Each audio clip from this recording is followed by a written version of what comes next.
자, 이 시간 우리 함께 교독하며 살펴본 사무엘하 18장 1절에서 18절까지의 말씀을 가지고 지금 사무엘하 23번째 시간입니다. 나무에 달린 나를 대신하여, 나무에 달린 나를 대신하여 라는 말씀의 제목으로 은혜를 누리고자 합니다. 자, 이 시간 또 온라인으로 예배드리는 또 사랑하는 우리 성도님들도 이 시간 우리 깨어서 우리 살아계신 주님 온전히 믿음으로 바라보며 나아갔으면 좋겠습니다. 우리가 지금 계속 사무엘 이 상하 말씀을 지금 계속 살펴보고 있는데, 이 사무엘 말씀, 우리가 지금 성경에는 사무엘 상과 사무엘 하 두 권으로 나눠져 있지만, 원래 이 히브리 성경에는 이 사무엘 상하가 따로 구분되어 있지 않고 사무엘서 딱 한 권으로 되어 있는 성경이거든요. 사무엘서 이야기의 처음 시작은 어떻게 시작되고 있습니까? 한나가 임신을 해서 이 생명을 낳는 것으로 시작을 하잖아요. 근데 막상 이 사무엘서에는 가장 많이 등장하는 이야기는 뭐냐면 사람이 죽는 거예요. 사무엘상은 누구의 죽음으로 끝납니까? 사울 왕의 죽음으로. 그리고 이 사무엘하, 우리가 지금 원래 금요예배나 새날 경건 예배나 그 전날 이 큐티 본문이나 아니면 그날 큐티 본문을 살펴보는데, 오늘 이 사무엘하 18장은 오늘 큐티 본문 아니고 내일 큐티 본문이거든요. 근데 왜 이거를 앞당겨 가지고 오늘 이 금요 예배 때 보려고 하냐면, 오늘 이 사무엘하 18장에서 압살롬의 죽음이 나옵니다. 이 사무엘 상하는 결국 새 왕의 이야기잖아요. 뭐 그런 책이 진 에드워드가 쓴 새 왕 이야기가 있는 것처럼 사울, 다윗, 압살롬에 대한 이야기인데, 자, 사울 왕이 죽으면서 사무엘 하로 넘어가고, 그리고 사무엘 하는 압살롬이 죽고 난 다음에 그 다음 이야기가 또 완전히 바뀌거든요. 그리고 사무엘하 마지막은 다윗의 죽음을 암시하며 딱 끝납니다. 그래서 이 사무엘 상하는 결국 어떤 이야기인가? 사람의 죽음에 대한 이야기라는 겁니다. 죽음. 우리는 아직 안 죽어봐서 죽음이라 하면 물론 우리 죽고 난 다음에 주님 만나고 또 주님 나라 들어가는 거겠지만, 그래도 이렇게 인간적인 마음으로 약간 두려운 마음이 일 수가 있잖아요. 근데 이 죽음을 정말 생각한다면, 또한 우리 그리스도인들이 정말 죽음이 우리 인생의 끝이 아니라 하나님이 허락하신 그 나라, 정말 우리가 사모하고 우리를 사랑하는 주님을 이제 눈과 눈을 마주치며 만난다 라는 생각을 가지고 있다면, 여러분, 죽음은 끝이 아니라 더 좋은 주님이 허락하신 것을 통과하는 이 문으로 여겨지는 거잖아요. 그래서 이 죽음을 생각하면 정말 오늘 하루를 살아가는 우리의 삶이 겸손해질 수밖에 없고요. 정말 오늘 하루 주님과 함께 제대로 살아야 되겠다. 이 각성제, 이것만큼 확실한 각성제가 없습니다. 뭐 세상에 뭐 이것저것 여러 가지 많이 있겠지만, 정말 죽음을 생각하면 우리가 제대로 살 수밖에 없는 거거든요.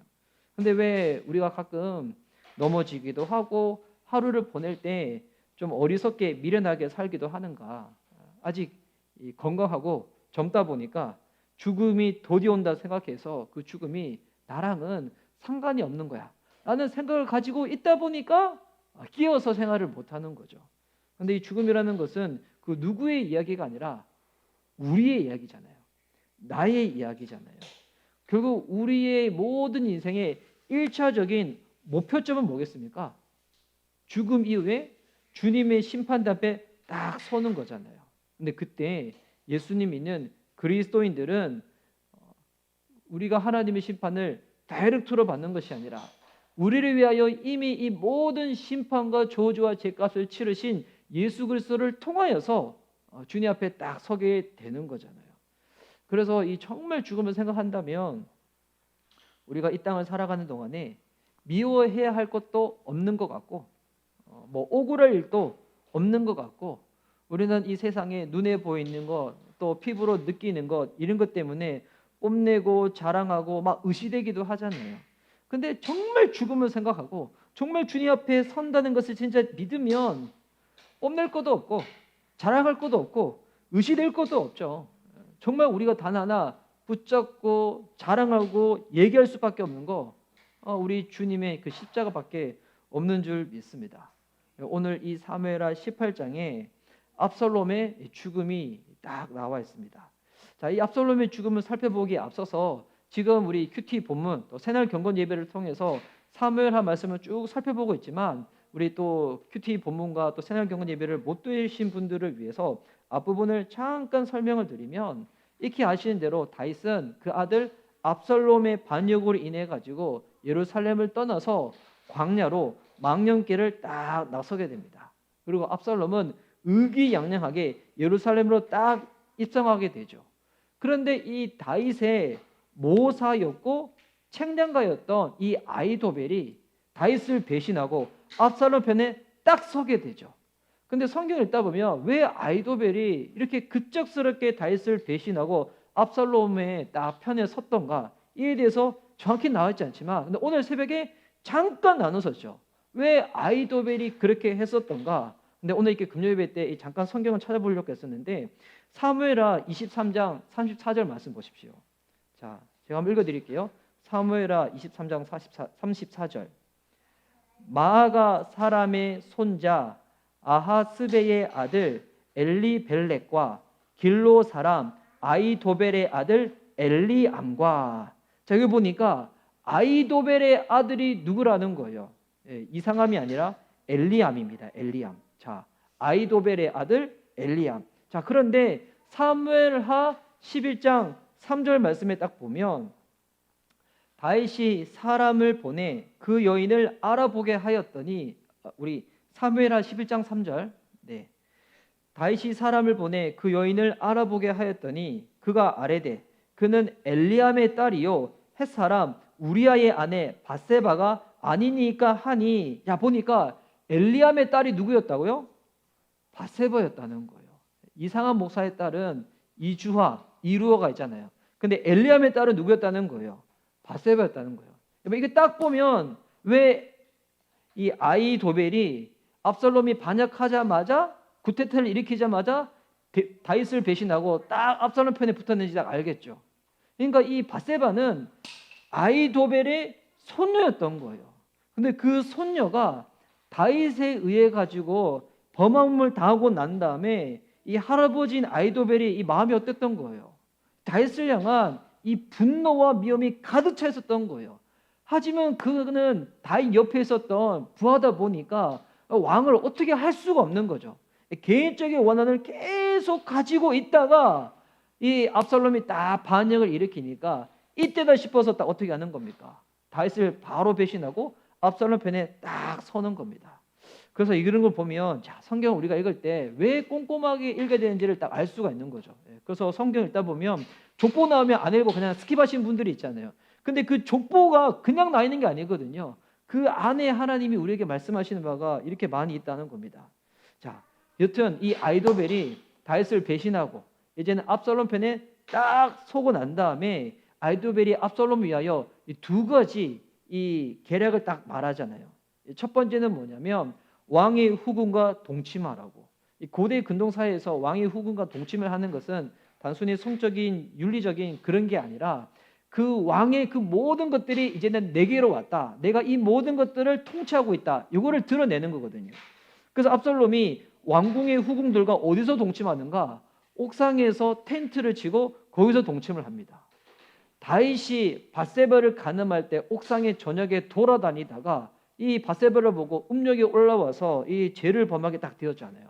그러니까 하나님이 그 죄를 딱 복기를 시키는 거죠.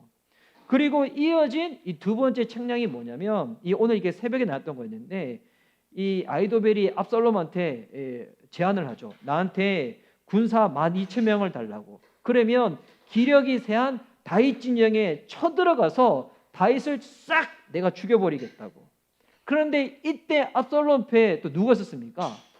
다윗의 고문이고 친구였던 이 후세가 다윗의 요청을 받아서 이 압살롬 옆에 딱 스파이처럼 있었던 거예요. 아히도벨만큼 또 훌륭한 책략가가 딱 이 후세였는데, 근데 후세는 이 아히도벨의 이 이야기를 딱 듣고 난 다음에 압살롬한테 뭐라고 합니까? 이 아히도벨이 참 훌륭한 책략가지만 이번에 그 방법은 옳지 못하다고.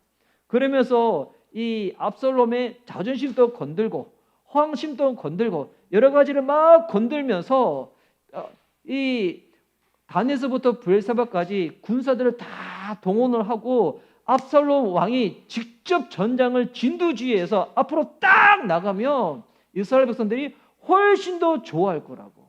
그러니까 압살롬 안에 있었던 이 황심을 가지고 다 이용을 했던 거였죠. 그 이 얘기 듣고 난 다음에 압살롬이 야 아이도벨보다 너의 이 방법이 훨씬 더 낫다. 근데 보면 이 후세의 이 방법은 약간 이렇게 얼토당토 않는 거거든요. 하지만 이 압살롬의 이 허황된 마음, 이 권력욕을 이야기해가지고 딱 하게 된 거였죠. 근데 이 얘기를 듣고 난 다음에 아이도벨은 어떻게 합니까? 아 그렇게 나가면 승산이 없는 것에 딱 싶어가지고 자기 고향으로 돌아가서 스스로 딱 목숨을 끊죠. 이것까지 이야기가 오늘 새벽까지 살펴봤던 이 사무엘하 17장 이야기입니다. 그리고 나서 이제 이 사무엘하 18장에서 후세의 계략을 따라서 이 압살롬의 군대들이 이 전쟁을 치르러 딱 나가는 거예요. 그러니까 사무엘하 17장은 이 카메라가 어디에 있는 거예요? 예루살렘을 비추고 있었던 거였죠. 근데 이제 그 카메라가 어디로 옮겨지는가? 사무엘의 18장에서는 다윗 진영으로 딱 옮겨집니다. 이제 다윗의 부대도 전쟁을 나가기 위하여 준비를 하는데, 그런데 이 부대의 특징이 무엇인가? 2절 말씀에 보니까 이 부대를 이 세 개로 딱 나눠놓은 거예요. 제가 다시 한번 읽을게요.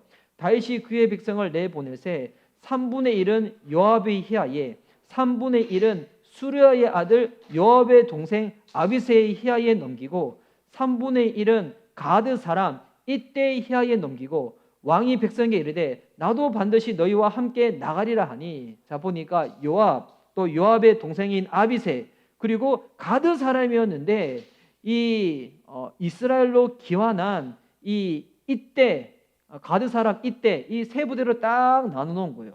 근데 이때 다윗이 뭐라고 하는 겁니까? 얘들이 전쟁에 나갈 때 너희들만 나가는 것이 아니라 나도 너희와 함께 전쟁에 나가겠다는 거예요. 나가겠다는 거. 근데 이 다윗이 나간다고 하니까 그러니까 이들이 다윗한테 뭐라고 얘기를 딱 하는가? 이 3절 말씀에 보면 백성들이 이르되 왕은 나가지 마소서 왕 보고 나가지 말라는 거예요. 그러면서 그들 이야기는 뭐냐면 다윗이 우리가 10,000명 주는 것은 뭐 큰 문제가 되지 않는데 다윗 왕이 죽으면 안 된다고. 이 얘기를 하는 거예요. 다윗이 직접 전쟁에 나가는 것을 이들이 딱 만류를 하는 거죠. 왜 만류를 하는 걸까요? 1차적으로는 왕을 보호하기 위함도 있지만 여러분 이 전쟁은 결국 누구와 누가 싸우는 거예요? 아버지와 아들이 싸우는 거예요. 다윗과 압살롬. 비록 압살롬이 반역을 일으켜가지고 지금 아버지를 내쫓은 격이 되었지만 근데 이게 아버지와 아들의 싸움인 거예요. 그러니까 이 지금 이 전쟁의 모양새가 너무 애매한 상황인 거예요. 그래서 실제로 다윗이 전쟁에 나가는 장군들한테 자 너희들이 의견이 옳다 나 안 나갈게 하고 난 다음에 그 장군들한테 뭐라고 부탁을 하는가?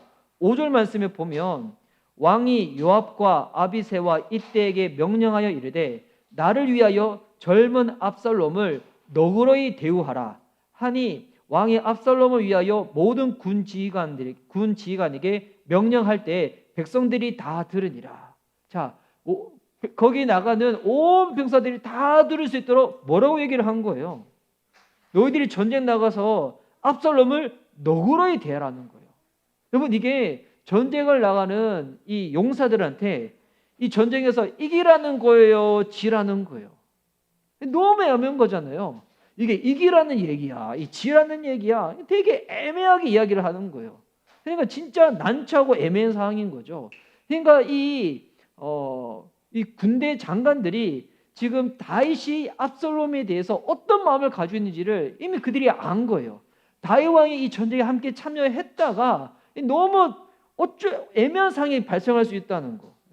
전쟁에서 이겨야 하는데 이기면 다윗의 아들 압살롬이 죽는 것이고 전쟁에서 지면 자기들이 죽는 거예요. 정말 난처한 상황이지 않습니까? 근데 우리가 신앙생활 할 때도 이런 난처한 상황이 생길 때가 있어요. 어떨 때는 개인을 생각하고자 하니까 이 교회 전체적으로 조금 그런 것 같고 공동체를 생각하고자 하니까 그 개인이 조금 따라오지 못하는 것 같고 그리고 이 성도님들의 어떤 상황과 어떤 이야기를 듣다 보면 정말 무언가 딱 이렇게 정확한 지침을 내려주고 싶은데 여러분 사역자도 사람인지라 그 상황 가운데서 정확한 답을 내기 어려운 참 어려운 케이스들이 있거든요. 근데 지금 상황이 그런 상황인 겁니다. 나가서 전쟁에 이기라는 건가 지라는 건가, 이기고자 하니 압살롬이 죽게 되는 거고, 지자고 하니 자기들이 죽게 되는 거고, 이러지도 저러지도 다 못하는 거예요. 근데 이 전쟁이 어떻게 흘러가는가, 정말 생각지도 못한 상으로 딱 흘러가는 거예요. 자, 어떻게 흘러가는지 봅시다. 일단 이 전쟁이 일어나는 이 장소를 봅시다. 6절 말씀 보세요. 이에 백성이 이스라엘을 치러 들로 나가서 에브라임 수풀에서 싸우더니, 자, 지금 전쟁을 치르는 장소가 어디라는 거예요? 에브라임 수풀이라는 거예요. 예. 여기가 아프리카 같은 밀림은 아니죠. 예, 거기 이렇게 그 근동 지역이니까. 근데 나무가 울창한 이 숲속에서 지금 전쟁을 치르는 것입니다. 이 전쟁을 치르는데 이 전쟁의 이 흐름이 어느 쪽으로 딱 기우는가? 7절과 8절 말씀 보면 거기서 이스라엘 백성이 다윗의 부하들에게 패하며 압살롬 군대가 다윗의 이 군대한테 딱 패하기 시작하는 거예요. 그날 그곳에서 전사자가 많아 2만 명에 이르렀고, 압살롬 군대이 완전 뭐 전멸 수준이죠. 2만 명이나 죽게 되었고, 8절 말씀 보면 그 땅에서 사면으로 퍼져 싸움으로, 여기서 사면으로 퍼졌던 것은 이제 압살롬의 군대가 이 전쟁에서 이 패하다 보니까, 많은 목숨을 잃다 보니까 이 살아남은 병사들이 흩어지기 시작하는 거예요. 그래서 그날의 수풀에서 죽은 자가 칼에 죽은 자보다 많았더라.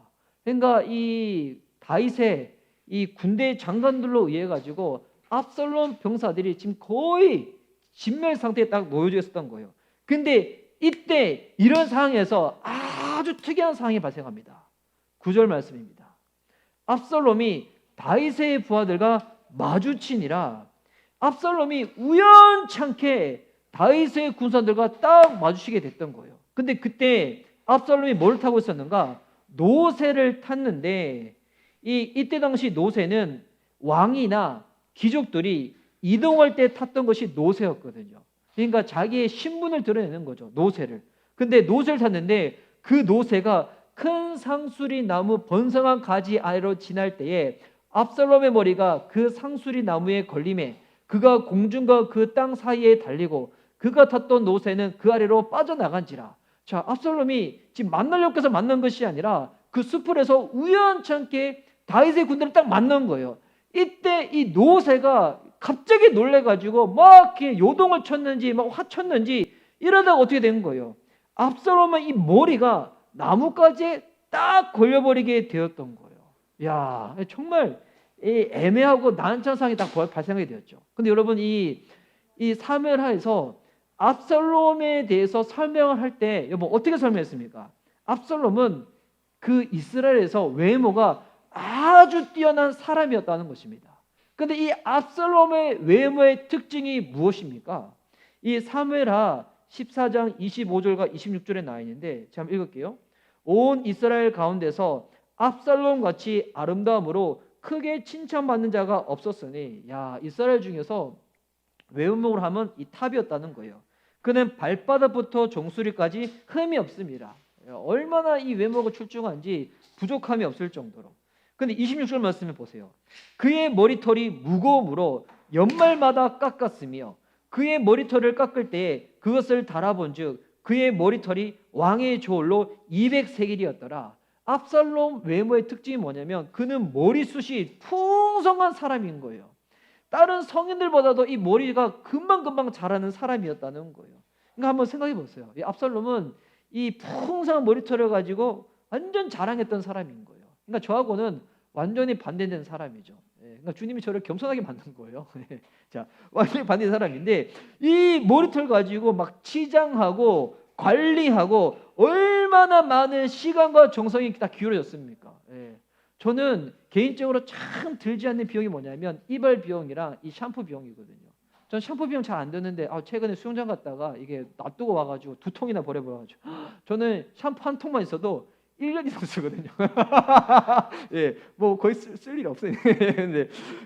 근데 이 압살롬 어떻게 했어요? 압살롬은 뭐 일주일이 멀다 하고 막 샴푸, 지금 따지면 샴푸 막 드라이기 말리고 뭐 왁스 바르고 막 이렇게 헤어 트리트먼트 하고 영양제 영양분 바르고, 그러니까 이거를 가지고 늘 시간과 정성과 자기가 자랑했던 게 그의 머리털이었던 거예요.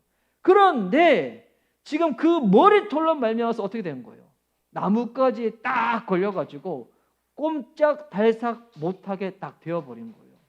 당시 귀족과 왕이 타고 있었던 이 노새는 딱 도망가 버리고, 괜히 놀래가지고 도망가 버리고, 이 압살롬은 나뭇가지에 딱 걸려 있고. 여러분, 이거 보면서 우리가 뭘 생각해야 되냐면, 우리가 인생 살아갈 때 정말 그런 거 있잖아요.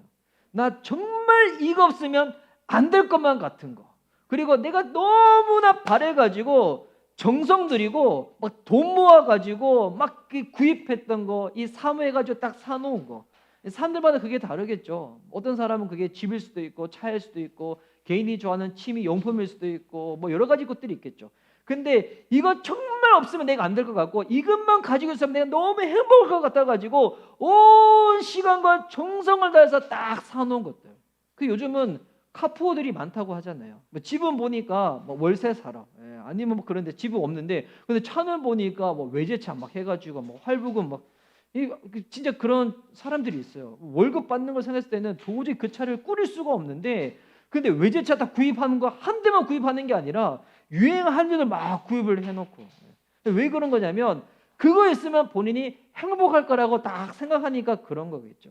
그런데 그것이 어떤 것이라고 하든지 여러분, 이 세상에서 영원한 것은 없는 줄 믿습니다.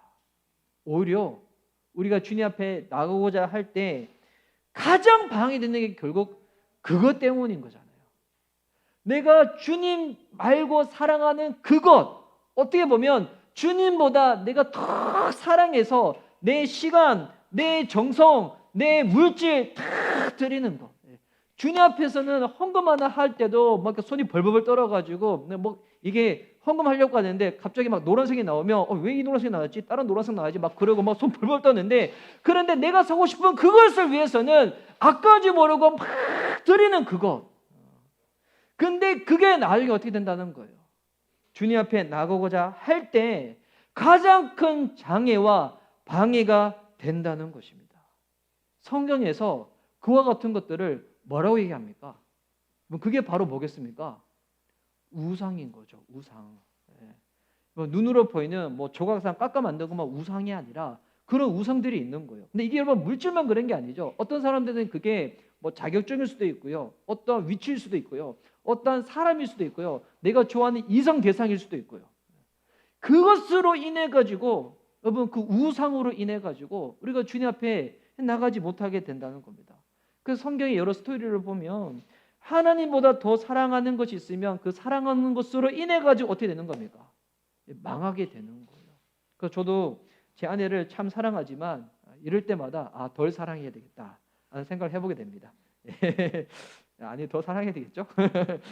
근데 나뭇가지 딱 매달려 있는 거예요. 근데 여기서 압살롬이 나뭇가지에 매달리는 이 모습이 단순히 참 어떻게 인생도 이렇게 될 수가 있나, 여러분, 이 정도가 아니에요. 성경에서 이곳에서 설명하고 있는 구절들이 있습니다. 신명기 21장 22절에서 23절 말씀 보십시오. 제가 읽어드릴게요.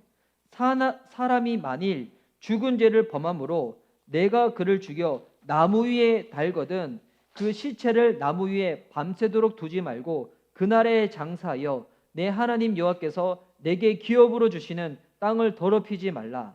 나무에 달린 자는 하나님께 저주를 받았음이니라. 여러분, 이 신명기, 이 율법서에서 뭐라고 얘기하고 있는 겁니까? 나무에 달린 자가 어떤 자라고요? 하나님께 저주를 받은 자라는 거예요. 근데 이 스토리를 신약 성경에서는 또한 이렇게 해석하고 있습니다. 갈라디아서 3장 13절 말씀. 그리스도께서 우리를 위하여 저주를 받은 바 되사 율법의 저주에서 우리를 속량하셨으니 기록된 바 나무에 달린 자마다 저주 아래에 있는 자라 하였음이라. 자, 나무에 달린 자마다 저주 아래에 있는 자라는 거예요. 여러분, 지금 나뭇가지에 매달려 있는 이 압살롬은 머리털 때문에 매달렸지만, 여러분, 이 세상에서 모든 인간들 결국 자기가 주님보다 더 사랑하는 그것으로 인해 가지고 우리가 나뭇가지에 딱 매달려 있는 거잖아요. 압살롬을 통하여 우리가 누구를 봐야 되는 겁니까? 내 모습을 봐야 되는 거예요. 여러분, 압살롬은 단순히 압살롬의 모습이 아니라 우리의 인생이 압살롬과 같은 모습이라는 것입니다. 나무에 달려있는 나의 모습. 그런데 여러분, 예수님을 믿는다는 게 무엇입니까? 아까 갈라디아서 3장 13절 말씀에 나있지만 그리스도께서 우리를 위하여 저주를 받은 바 되사, 나는 내가 너무나 살아가는 그것 때문에, 내가 너무나 집착하는 그것 때문에 그것이 나무에 딱 걸려가지고 나무에 대롱대롱 내가 매려 있는데, 나를 대신하여 예수님께서 저주를 받아 나무에 매 달리셨다는 것입니다.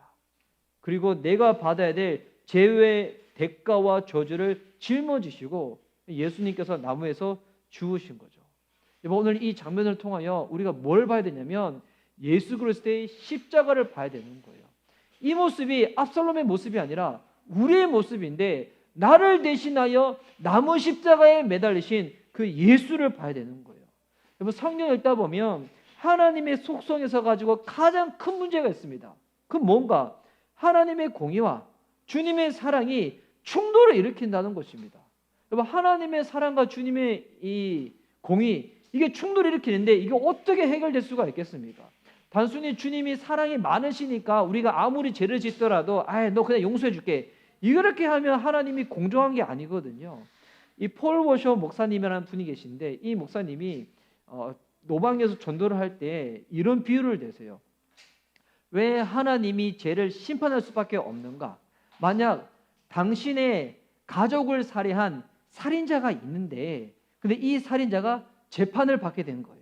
근데 그 재판관이 너무나 인애롭고 국률이 많아가지고 그 살인자를 딱 보자마자 나는 사랑이 많은 재판관이기 때문에 당신의 죄를 벌하지 않겠습니다, 당신이 그냥 풀어주겠습니다 라고 하면, 재판관은 그냥 본인의 이미지 체면 다 챙기겠지만 그 살인자로 인해 가지고 가족이 죽은 이 사람들은 어떻게 생각했습니까? 이 너무 불공평하고 공정하지 못한 거잖아요. 이번 마치 이것처럼 하나님이 우리 인간의 죄를 범했음에도 불구하고 그 죄에서 심판하지 아니하면 우리 하나님은 공정한 하나님이 되지를 못하는 것입니다. 그래서 성경의 가장 큰 문제, 하나님의 이 공의와 예수 그리스도 하나님의 이 사랑을 충돌이 일어나는데 이걸 어떻게 해결해야 되는가? 근데 이것이 해결된 장소가 바로 예수 그리스도의 십자가라는 것입니다. 예수님의 십자가의 죽음으로 말미암아 하나님의 공의와 주님의 사랑이 완전히 충족이 된 것이었죠. 여러분, 결국 이 사무엘하 18장의 스토리는 압살롬은 자기의 만행으로 저주를 받아서 이 요압의 단창 3개 찔려가지고 죽음을 딱 맞이하게 되거든요. 이 압살롬의 죽음을 놓고 성경은 마지막으로 이렇게 말하고 있습니다. 18절 말씀 보면 압살롬이 살았을 때 자기를 위하여 한 비석을 마련하여 세웠으니 이는 그가 자기 이름을 전할 아들이 내게 없다고 말하였음이더라. 압살롬한테 자식이 없었다는 거예요. 근데 성경 읽다 보면 압살롬이 자식이 없었던 게 아니었거든요. 압살롬한테는 아들이 3명 있었고 아름다운 딸이 있었어요. 근데 이때 보니까 아들이 없다고 나온 거예요. 아마 이 자식들이 어떠한 연주도 모르겠지만 자기 아버지보다 먼저 죽은 거죠. 이 단명을 한 거죠. 그래서 압살롬은 자기를 이어서 물려받을 씨가 없다고 생각해가지고 어떻게 하는가? 자기 스스로 자기 비석을 딱 마련하게 돼요. 근데 이 비석이 결국 나중에 어떻게 되는가? 18절 후반절에 보니까 그러므로 자기 이름을 기념하여 그 비석에 이름을 붙였으며 그 비석이 왕의 골짜기에 있고 이제까지 그것을 압살롬의 기념비라 일컫더라. 처음에 이 기념비를 세웠을 때 압살롬은 그런 마음이었겠죠. 자기가 왕이 됐으니까 자기를 드러내고 싶어가지고 기념비를 딱 세웠는데 이 기념비가 결국 어떤 기념비가 된 거예요? 압살롬은 저주를 받아 죽었다. 이것을 드러내는 상징물이 딱 되어 버렸다는 것입니다. 우리가 이거 정말 없으면 안 되겠다고 그거 포기하지 못하고 붙잡는 거, 그것 때문에 자랑하고 그것 때문에 기뻐하고 그것 때문에 만족하고 그것 때문에 내 생에 행복할 것 같지만 여러분, 나중에는 그것이 어떻게 된다는 거예요. 그 모든 것들을 주님께 의탁하고 맡겨드리지 못하고 주님의 생명이 내게 임하지 못하면 여러분, 결국 그것이 나의 비참한 인생의 말로의 상징이 되어져 버린다는 것입니다. 여러분, 이 내용을 보며 이 압살롬, 결국 교만한 자의 악한 계획은 끝내 하나님 앞에서 이루어지지 못하고 부끄러움으로 딱 끝난 것을 딱 볼 수가 있죠. 오늘 여러분 이 본문을 통해서 우리 결국 인생에도 여러분 어렵고 힘든 문제가 있다고 해도 여러분 죽음의 문제보다 더 큰 문제가 없잖아요. 그런데 예수님 믿는 저와 여러분은 우리는 어떤 자입니까? 우리 어떤 자입니까? 십자가로 인해서 하나님의 생명을 얻은 자인 줄 믿습니다. 그렇게 우리가 해야 될 싸움은 어떤 싸움인 것입니까? 아무리 힘들고 어려운 상황에 놓였다고 할지라도 주님 붙잡고 싸우는 이 믿음의 싸움을 저버리지 말아야 한다는 것입니다. 여러분 오늘 또 다시금 그 십자가를 붙잡으시기 바랍니다. 십자가를 품고 사시기 바랍니다. 주님의 십자가 앞으로 나아가시기 바랍니다. 우리는 이제 가끔씩 주님과 함께 신앙생활을 할 때 이런 생각할 때가 있어요. 완벽해야지만 내가 승리하는 거고 성공하는 것이다. 근데 여러분 이 진짜 성공하고 승리하는 것은 최종 승리는 주님이 이 땅에 재림하셨을 때 임하는 것이고 여러분 우리가 주님 믿고 가면서 가끔씩은 넘어지기도 하고 서기도 하지만 이 전쟁에 참여했다는 그 자체만으로 이미 저와 여러분은 승리한 자인 줄 믿습니다. 신앙은 그렇습니다. 엎어질 때도 있고 일어날 때도 있고 하지만 이 전쟁에서 내가 물러서지 아니하고 내가 이 전쟁에서 삐껴나가지 아니하고 전쟁에 참여하고 있다면 여러분 그 모습 자체가 이미 저와 여러분은 승리하고 있고 성공하고 있다는 겁니다. 이 세상 아무리 힘들어서 이것저것 다 포기하고 단명 놓친다고 할지라도 이것만큼은 놓지 말아야 될 거. 우리 예수 그리스도의 십자가인 줄 믿습니다. 그 십자가 붙잡고 주님 앞에 나갈 수 있는 저와 여러분 됐으면 좋겠습니다. 십자가 붙잡고 하는데 왜 주님의 십자가를 못 붙잡는가? 이 압살롬의 머리 마냥 여전히도 내가 붙잡고 있고 포기치 못하는 것이 있거든요. 그것 우리 과감하게 주님 앞에 내려놓고 주님 붙잡을 수 있는 저와 여러분 우리 미션 리바이벌교회 모든 성도님들 되어줄 수 있기를 예수님의 이름으로 축복하는 바입니다. 아멘.